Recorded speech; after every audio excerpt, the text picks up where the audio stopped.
Saudara dikasih Tuhan, kita percaya bahwa kita hidup sampai hari ini, itu semua karena kemurahan Tuhan bagi kita. Saya nonton film Game of Thrones, Bapak Ibu nonton juga ya? Enggak juga. Jadi di season 5 episode 1 itu saya lihat ketika ada satu tokoh namanya Jon Snow, dia dipilih menjadi satu pimpinan dari pasukan. Lalu ada anggotanya yang menghina dia, berbuat salah sama dia dan harus dijatuhi hukuman mati. Ketika anggotanya ini hendak dihukum mati, dia berkata kepada Jon Snow, dia bilang gini, Lord Commander, Jon Snow, aku mohon kemurahan, belas kasihan, mohon belas kasihan. Sempat tertunda hukuman itu tapi akhirnya tetap dilanjutkan. Artinya begini saudara, bahwa dalam kehidupan manusia, kita memang membutuhkan yang namanya kemurahan. Artinya adalah sebagai seorang yang percaya, sebagai orang Kristen, yang kita butuhkan adalah kemurahan Tuhan. Amin. Ketika kita sakit, ketika kita menghadapi satu persoalan dalam rumah tangga kita, dalam pekerjaan kita, yang kita perlukan apa? Yang kita perlukan adalah kemurahan Tuhan yang bekerja atas hidup kita. Karena tanpa kemurahan Tuhan, kita tidak bisa melewati segala sesuatu. Tanpa belas kasihan Tuhan, tanpa kebaikan Tuhan, maka kita tidak akan menjadi apa-apa. Tanpa kebaikan Tuhan juga, mungkin kita nggak ketemu pada pagi ini di tempat ini saudara. Jadi kalau Bapak Ibu pernah melihat juga ada orang yang malam dia tidur tapi pagi dia nggak bangun lagi. Tapi kalau kita pagi masih bisa bangun, masih bisa ketemu dengan keluarga, masih bisa bekerja, masih bisa berangkat dari rumah sampai ke rumah Tuhan ini. Ingatlah bahwa itu semua adalah karena kemurahan Tuhan. Amin saudara. Sebab itu izinkan saya untuk hari ini ingin menyampaikan firman Tuhan dengan judul Karena Kemurahan Tuhan. Dari Roma pasal yang ke-11 ayat yang ke-36 sampai Roma pasal 12 ayat yang kedua. Sebab itu segala sesuatu adalah dari Dia dan oleh Dia dan kepada Dia. Bagi Dialah kemuliaan sampai selama-lamanya. Karena itu saudara-saudara, demi kemurahan Allah, aku menasehatkan kamu, supaya kamu mempersembahkan tubuhmu sebagai persembahan yang hidup, yang kudus, dan yang berkenan kepada Allah, itu adalah ibadahmu yang sejati. Janganlah kamu menjadi serupa dengan dunia ini, tetapi berubahlah oleh pembaruan budimu, sehingga kamu dapat membedakan manakah yang kehendak Allah, apa yang baik, yang berkenan kepada Allah, dan yang sempurna. Surat ini ditulis oleh Rasul Paulus kepada jemaat yang ada di Roma. Gereja di Roma ini sudah berdiri selama 27 tahun ketika surat ini sampai di sana.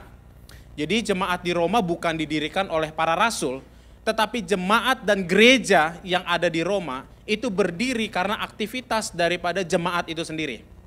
Kalau Bapak Ibu mengingat pada Kisah Rasul pasal yang kedua itu tentang peristiwa Pantekosta, semua orang dari berbagai belahan dunia itu datang ke Yerusalem. Dan saat peristiwa itu, orang Roma ada di sana. Dan mereka mendengar ketika para rasul dikaruniai oleh bahasa lidah oleh Roh Kudus, memuji-muji Allah dengan bahasa mereka masing-masing, orang Roma mendengar, wah betapa mulianya Allah kita. Kemungkinan besar orang-orang ini pulang kembali ke kota Roma, ke negeri Roma, lalu mereka saling menginjil satu dengan yang lain, mengabarkan apa yang sudah mereka dengar, sehingga perlahan demi perlahan gereja ini berdiri. Sudah 27 tahun ada jemaat di sana, gereja berdiri di sana ketika surat ini ada. Nah saudara, artinya bahwa jemaat di sana adalah jemaat yang sudah cukup lama mengenal Tuhan. Jemaat yang sudah cukup lama beribadah kepada Tuhan. Jemaat yang sudah cukup lama bersekutu kepada Tuhan. Tetapi perlu bagi Rasul Paulus melihat keadaan mereka. Perlu bagi Rasul Paulus untuk memperhatikan keadaan mereka. Sehingga surat ini ditulis sebagai kerinduan Rasul Paulus supaya dia bisa berkunjung ke Roma dan bisa berdiskusi dengan jemaat di sana. Lalu mengajak jemaat Roma bekerja sama untuk mengembangkan pelayanan Tuhan. Khususnya target Paulus adalah untuk berangkat ke Spanyol mengabarkan berita Injil. Nah saudara, dari hal ini ternyata Paulus juga ingin menyampaikan kepada seluruh jemaat yang ada di sana bahwa gereja yang ada di Roma, jemaat yang berdiri di sana itu bukan karena kehebatan dan kemampuan mereka, tetapi semata-mata semua adalah kemurahan Allah bagi jemaat yang ada di Roma. Saudara, jemaat di Roma adalah jemaat yang sangat makmur. Tidak ada kisah, tidak ada data yang tercatat di sana bahwa mereka orang yang betul-betul sangat miskin seperti daerah lain, enggak. Mereka jemaat yang makmur, punya ekonomi yang baik.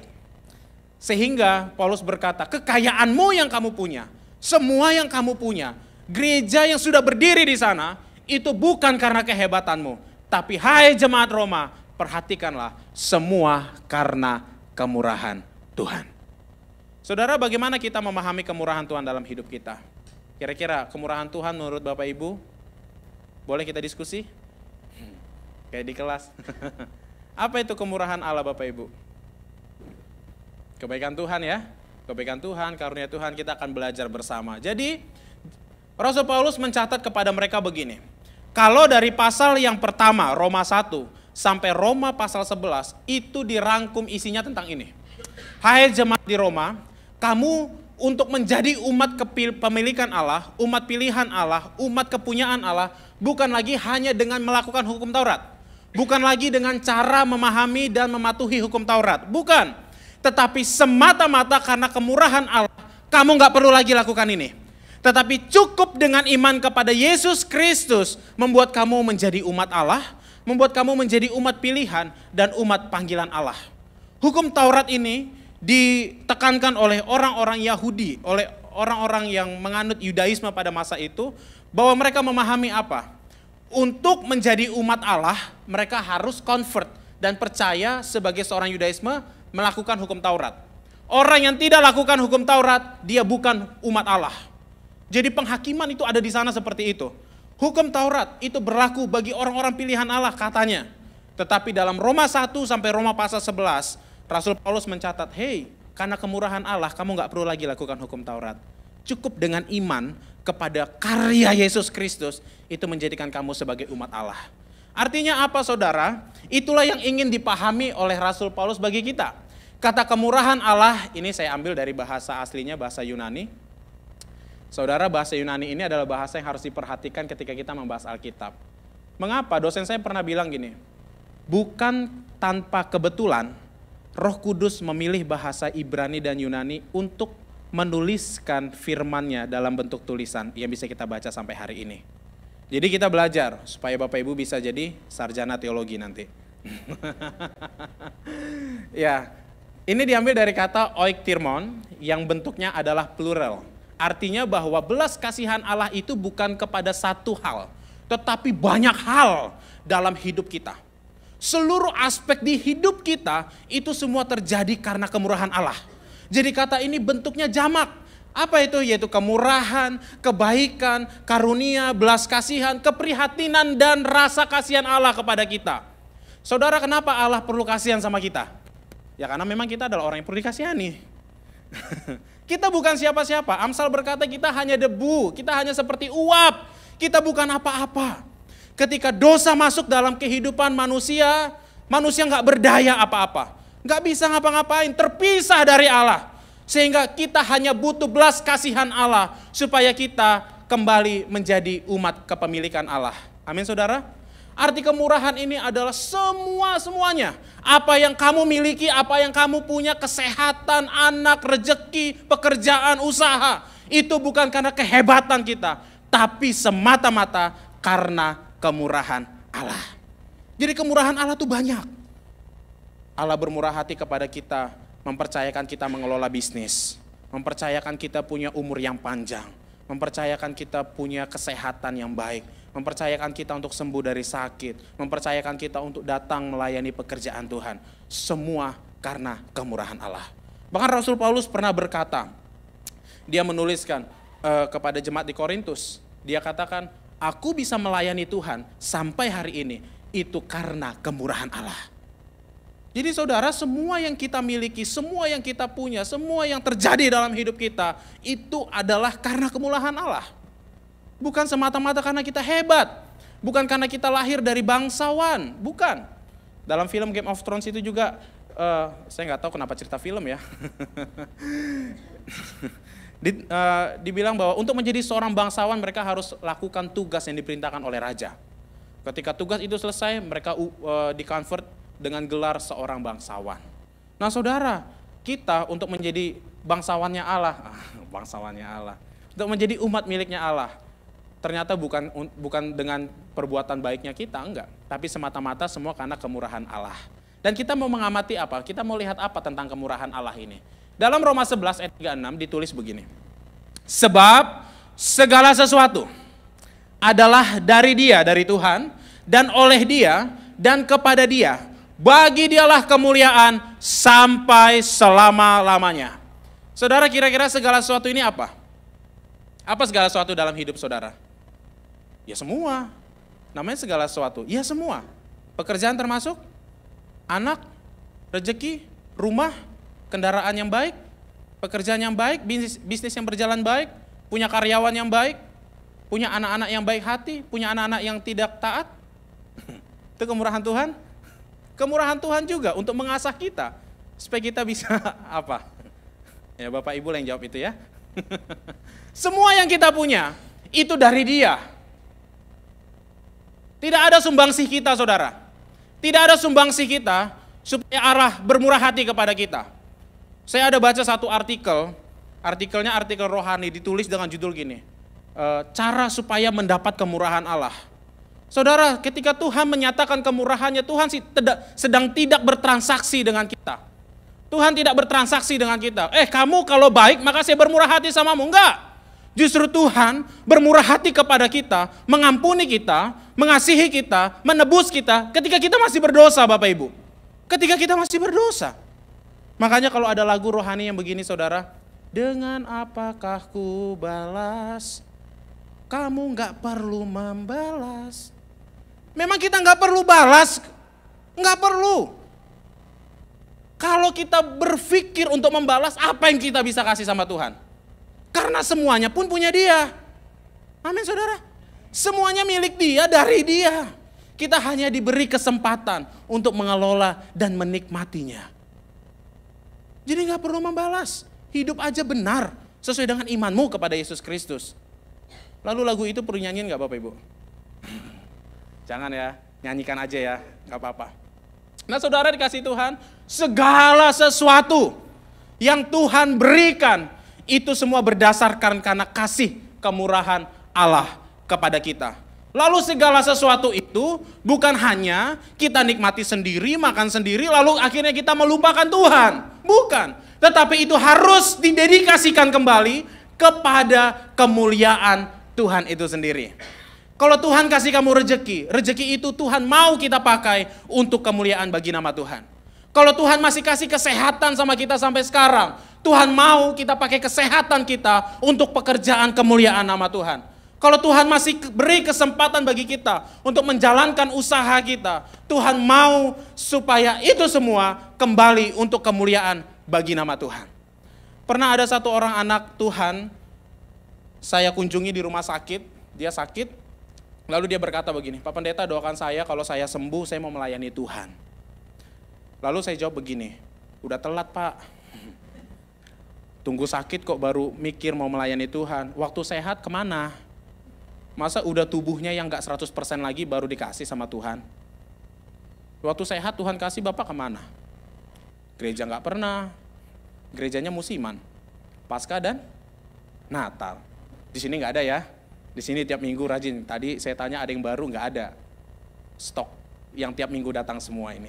Saudara dikasih Tuhan, kesehatan kita, hidup kita, apa yang kita punya, itu didedikasikan untuk kemuliaan bagi nama Tuhan. Sehingga ada satu penulis yang sangat saya senangi, yaitu John Piper. Dia bilang apa? Allah sangat mengasihi kemuliaannya. Dia melakukan segala sesuatu di dalam kehidupan kita semata-mata demi kemuliaannya. Ia memilih kita, Ia memanggil kita, Ia membenarkan kita, Ia menyembuhkan kita, Dia menolong pergumulan kita, supaya Ia boleh dipermuliakan melalui kehidupan kita. Amin saudara. Semua yang kita miliki karena kemurahan Tuhan, dan kita dedikasikan kembali kepada kemuliaan bagi nama Tuhan. Saya belum pernah melihat ada satu plakat di gereja, biasanya kan gereja-gereja itu ditulis, gedung ini kami dedikasikan untuk kemuliaan nama Tuhan. Baru ada tanda tangan gubernur, tanda tangan Kepling. Betul ya Bapak Ibu? Saya nggak pernah melihat ada gereja ditulis, gedung ini kami dedikasikan untuk kemuliaan Bapak Pendeta. Enggak ada. Tapi untuk kemuliaan bagi nama Tuhan. Semua yang kita miliki, kita dedikasikan bagi kemuliaan nama Tuhan. Karena kita datang enggak bawa apa-apa, saudara. Enggak bawa apa-apa. Kita hanya diberi kesempatan untuk menikmati kemurahan Tuhan. Sehingga kita bisa mengelola apa yang kita kelola sampai hari ini. Itu tentang kemurahan Tuhan yang ingin dipahami. Yang pertama. Yang kedua, karena itu saudara-saudara, demi kemurahan Allah, aku menasehatkan kamu, supaya kamu mempersembahkan tubuhmu sebagai persembahan yang hidup, yang kudus dan yang berkenan kepada Allah. Itu adalah ibadahmu yang sejati. Kata ibadah yang dipakai di dalam ayat yang pertama di Roma 12 ini dipakai juga untuk aktivitas ibadah yang dilakukan oleh orang Lewi dan para imam di bait suci. Jadi kalau saudara tahu bagaimana aktivitas di bait suci, mereka yang melayani di dalam adalah suku yang dikhususkan Allah, yaitu suku Lewi. Dari suku Lewi di situ juga ada imam-imam. Jadi semua kegiatan di dalam rumah ibadah itu yang mereka lakukan itu adalah ibadah. Saat mereka memotong hewan korban yang dipersembahkan kepada Tuhan, itu bentuk ibadah mereka. Segala kegiatan yang ada di bait Allah itu adalah ibadah. Dan ini yang dipakai, kata ini, di dalam ayat yang pertama.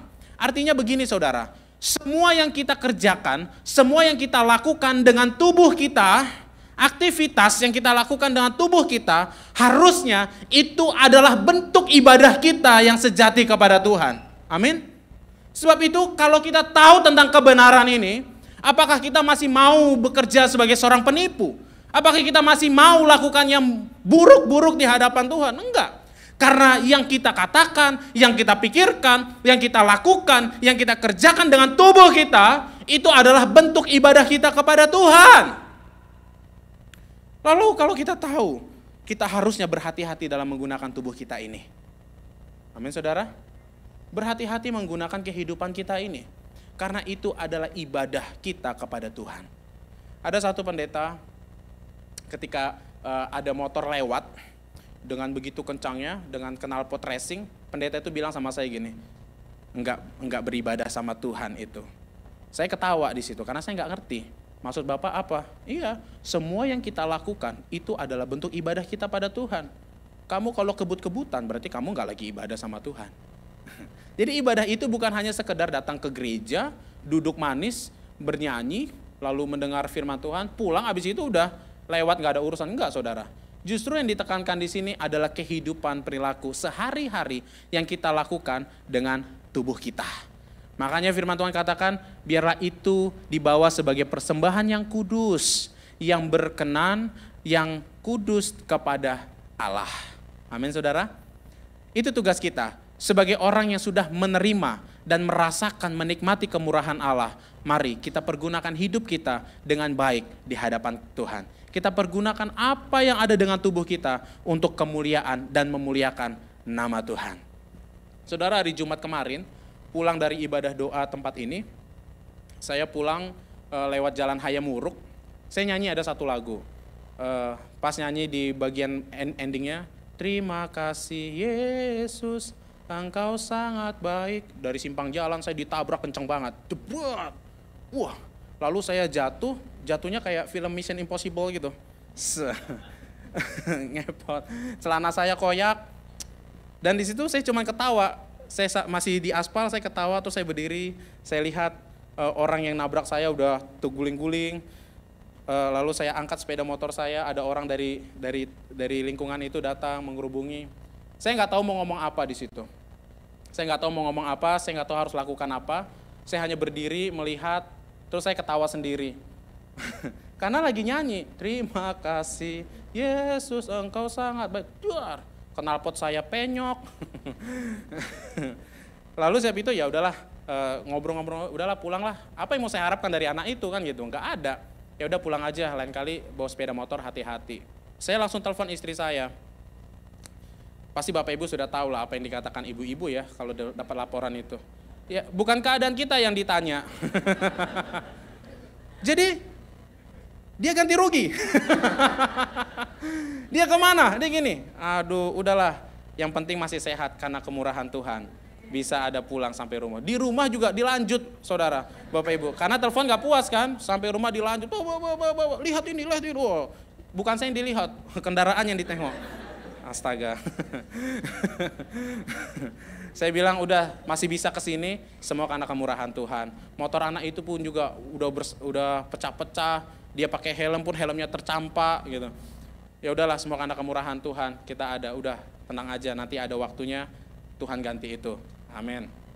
Nah saudara, artinya begini, bahwa andai saja saya di sana, lalu saya ngomong kotor dan memaki-maki, orang ada di sana. Apa dia bilang, pendeta. Bilangnya beribadah pada Tuhan pakai mulut. Tapi anak orang dimaki-maki. Saudara payah, karena hidup kita adalah untuk Tuhan. Hidup kita adalah untuk Tuhan. Apapun yang terjadi, tetaplah hidup itu didedikasikan untuk kemuliaan bagi nama Tuhan. Amin. Itulah ibadah yang sejati kita kepada Tuhan. Yang terakhir, dalam ayat yang kedua, janganlah kamu menjadi serupa dengan dunia ini, tetapi berubahlah oleh pembaharuan budimu, sehingga kamu dapat membedakan manakah kehendak Allah, apa yang baik, yang berkenan kepada Allah, dan yang sempurna. Kalau Bapak Ibu masih mengingat khotbah Bapak Gembala 3 minggu yang lalu tentang realita dan konsep, masih ingat ya Bapak Ibu, bahwa segala sesuatu yang terjadi, apa yang kita lakukan itu dimulai dari pikiran kita. Kalau pikiran kita selalu kita beri asupan dengan hal yang negatif, maka yang kita lakukan adalah selalu pikiran yang negatif, perbuatan yang negatif. Kalau kita berikan asupan ke pikiran kita dengan hal-hal yang dengan kebencian, dengan kepahitan, dengan amarah, maka apapun yang akan kita lakukan itu didasarkan oleh karena kebencian, oleh karena amarah kita. Sehingga apa yang kita lakukan gak akan benar di hadapan Tuhan. Nah dari hal ini, justru firman Tuhan mengajarkan apa? Dimulai, ditransformasi dulu pikiranmu, akal budi kita. Itu harus dibaharui, diubah total, sama seperti kepompong. Dari ulat berubah jadi kepompong dan jadi kupu-kupu. Itu kata yang digunakan dalam pembaharuan dalam teks Yunaninya. Transformasi, sebuah perubahan total. Artinya begini saudara Bapak Ibu, kita sudah tahu kemurahan Allah berlimpah-limpah dalam hidup kita. Kalau itu yang menjadi asupan kita dalam pikiran kita, wah Tuhan sudah baik, Tuhan bermurah hati padaku, firman Tuhan terus masuk dalam pikiran kita. Maka hidup kita bukan lagi setara dengan pola dunia, namun polanya Allah. Cara berpikir Allah melalui firman Tuhan, itu yang secara otomatis akan kita lakukan dalam kehidupan kita. Amin saudara. Firman Tuhan selalu memberikan suatu hal yang baik untuk mengubahkan kita, maka hidup kita pun berubah. Kalau kita mau bandingkan dengan apa yang dikatakan Paulus dari teks yang lain, di Filipi 4 dia catat apa? Jadi akhirnya saudara, semua yang benar, yang mulia, yang adil, yang suci, yang manis, yang sedap didengar, yang disebut kebajikan dan patut dipuji, pikirkanlah semuanya itu. Itu yang menjadi asupan dalam pikiran kita. Sehingga yang keluar adalah apa? Kita akhirnya dapat mengetahui mana yang kehendak Allah dan mana yang bukan. Hidup kita akan lebih hati-hati lagi. Oh ini bukan yang Tuhan mau.